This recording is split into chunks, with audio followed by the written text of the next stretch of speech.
I spoke about drones. Is that now the new normal? That because we are seeing that happening now in the Iran-Israel war, we saw it in the Ukraine-Russia war, we've seen it in all other operations since 2024. Is that now the new normal? When it comes to drones, where are we in this whole indigenization process, and how much are we buying? Yeah, so definitely nature of warfare is changing significantly. A lot of standoff weapons are being used, which means that you don't necessarily go into other territory unless you first establish dominance, as Israel has done recently in Iran. In our case, I think both countries used standoff weapons from our respective sites only, whether it is missiles or drones and loitering munitions. It is likely that this trend will continue, and we'll therefore have to ensure that we have adequate unmanned capability of this type. I would say that India has significant manufacturing ecosystem for drones, but a lot of it is really for civilian drones. Military grade drones, not so much. There are, I would say, 3 to 4, 5 manufacturers who have some capacity in that area.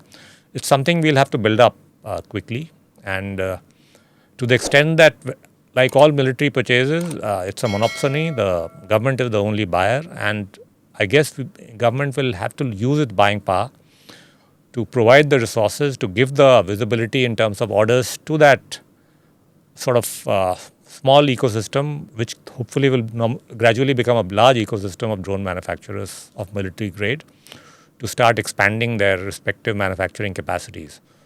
That will involve to some extent transfers of technology as well, because a lot of the technology may not be available domestically. So I would say that we are looking at least 3 to 4 manufacturers who are coming up with this type of capacity in terms of military grade drones.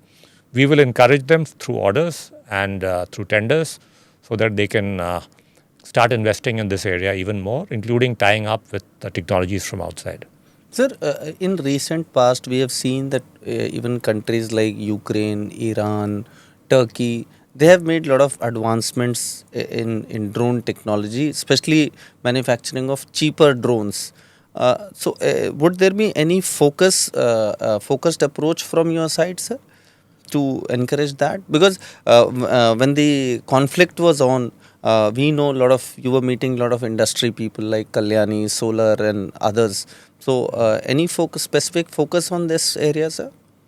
Definitely, there will be a focus, but as I said, Department of Defense is not a developmental department. We can't create schemes for providing subsidies like PLI to, say, drone manufacturers. That is what the Ministry of Civil Aviation does.